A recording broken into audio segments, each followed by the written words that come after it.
Hello everyone, here I have my mark sheet with me. So I have this here because I want you to have faith in whatever I say, because what I have done, I have my marks here reflected on it. And yes, I'm sure this might be helpful to many of you people out there, and this is something that what I have done, what I have practiced throughout all of my MBBS years. And yes, I want to show this to you people, because this is what you get when you do things that way. Okay, and these are something which I've gained through my experience, so I thought it might be really useful to secure a good amount of marks in your MBBS too. Firstly, coming to medicine, I think 105 is a really good score. I have personally, to be frank, I've never prepared from Davidson or Harrison for my examination. Davidson I've read a little, but Harrison I've studied in my previous semesters, just going through that way. But then I have never really prepared from that. And Davidson I've just read a few systems, and then I only read the clinical part. But I didn't prepare as such for my final examinations. I purely followed Mantappa, and Mantappa I personally feel that it's so incomplete, and I chose Mantappa because instead of completely solely relying on Mantappa, I thought I would just get back to my second year textbooks, and then I thought I would just go in detail and read in depth. Suppose for example I would take a topic called Parkinsonism, which I think is very important. I would take out the pharma part of it and read the entire drug related content related to Parkinsonism, take out the pathology and read the HPE findings and the clinical features. That is how I used to take out a topic and prepare. That helped me a lot. And here you could see the marks. And for microbiology, infectious diseases, I just took out the textbook and then I prepared whatever I wanted to do. I barely read Mantappa. It's just in 1 week that I finished the entire book. Trust me, I completed in 1.5 weeks for the maximum.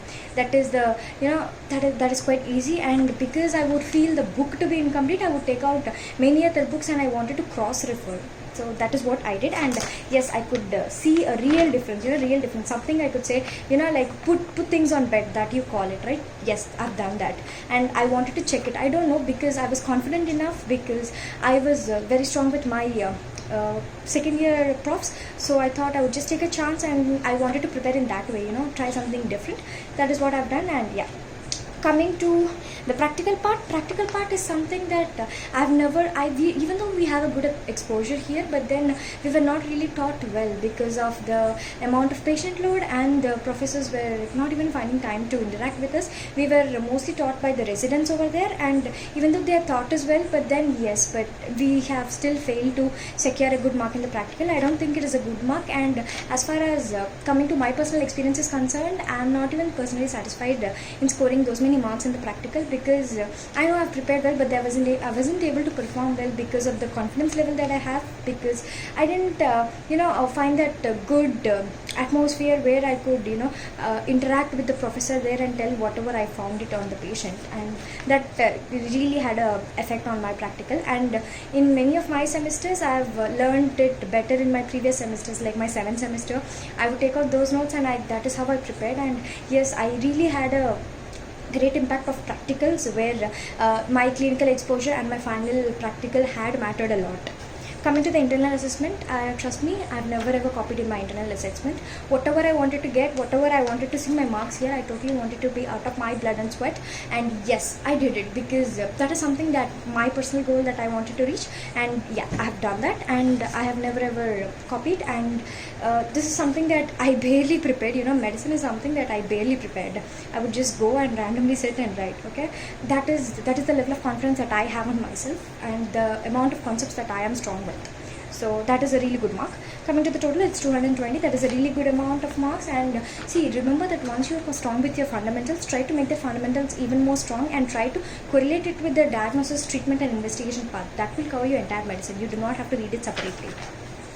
Coming to surgery, it is an amazing score. I purely relied on SRB for it, and SRB I found it very difficult personally in the beginning, and I stopped reading it for like 2 months, literally 2 months. The two in the month of August, July, the peak months. I even stopped reading then, and later I thought I have to complete it, and then I took out random chapters and started them completing. Like that.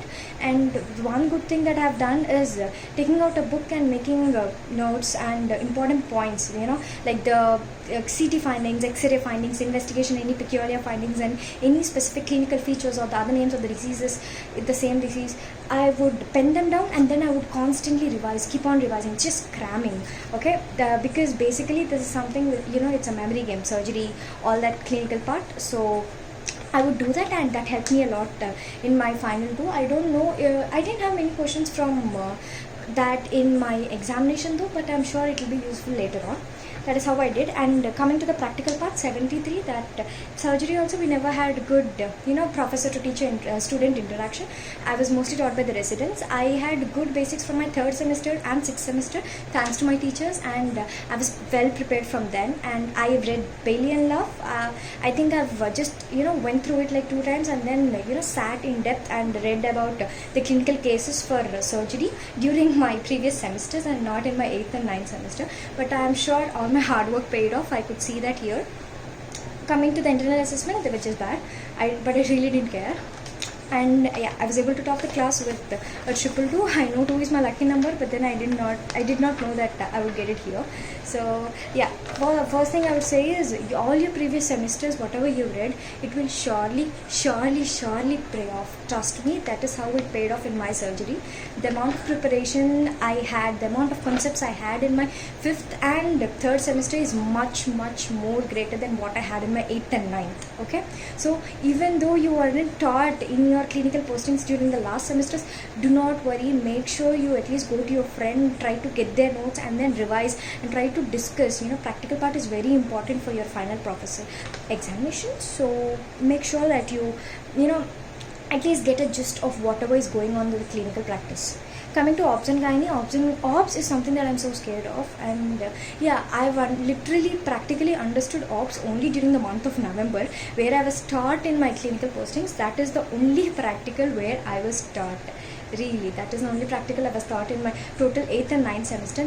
No other subject I was taught. Okay, and I would see a really great amount of difference in the marks I've got. I have fared well in my examinations. My external examiner, she just congratulated me about me performing really well, and my teachers also did, because they were quite happy with the amount of performance that I have done.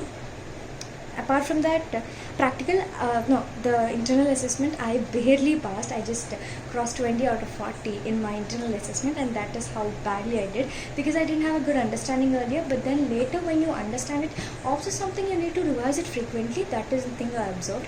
It doesn't get into your head easily. I think I did it I understood literally obs for when I read it for 5th or 6th time, I guess, the entire book. So it does take time, so do not worry if you think you are taking more time than usual. Okay, and because obs and surgery are totally new subjects, so they will surely consume time. Keep that point in your head. 150, that's a good score. Yeah, it's a good score. Coming to pediatrics. Okay, pediatrics, I've completed in my 3rd year itself, but then I don't know, I couldn't do well. I thought I did well, but it didn't go well. And I've never read Meherban Singh or Chetta for the practical too. And I could see it in my marks. It's just 18. So I did my practical really bad, and my professor started yelling at me, saying, what did you do? Did you even come to the clinical postings? I was a student where I was very regular at attending my clinical postings since my 3rd semester. I religiously attended, but then I couldn't do well. But the thing I learned is very important, that a professor should come and attend to a student the case that they have taken. I've realized that it is very important for them to take out time for students like us, or else it will be really difficult for us to fare well in the examinations. And coming to internal assessment, they were bad as always. So 65, I think it is a low score, but then with the amount of preparation I have done, I think it is okay. I've read pediatrics and medicine together whenever I used to read them. That helped me saving a lot of time. I actually did a lot of smart work compared to a hard work. So that is where I could see a really good marks in the bigger subjects than the minor subject like pediatrics. Coming to orthopedics, I forgot to mention, I have completed orthopedics in my 3rd year itself. I went to Dr. Abbas Ali's class in my 3rd year, and I've read the notes thrice or 4 times before even entering my final year, and that is how thorough I was with orthopedics. And I don't suggest to read Natranjan, because you have to compromise on your books at one or the other subjects, right? You cannot read Davidson and then take Bailey and Love and then take Natranjan, and it is not possible humanly to complete all of it in only final year.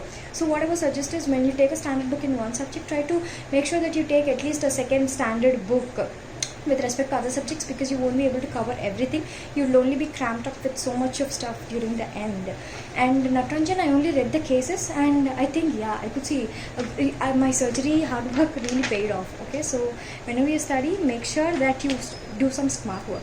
And one trick that I used is, whenever I used to read medicine or surgery or any other subject during my examination, when I'm nearing to my final, whenever I know that there's a topic which is very important, I would actually go to the Google, and then I would search images or related flowchart regarding that particular topic, and I would write it down or draw it just beside the answer. And because I know, whenever I wanted to see an answer, I thought I wanted to get it represented in a form of diagram.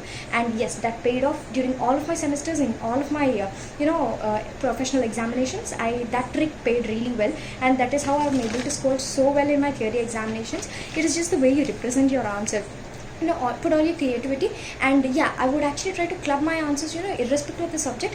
I would try to add the clinical significance of whatever any relevant topic is given. That is how you gain that collaborative answer, and that is how you gain some good marks. I hope this video is helpful to you, and thank you so much. Trust yourself, prepare, and do not waste your time, because you have your exams and there is so much up to cover. Thank you so much.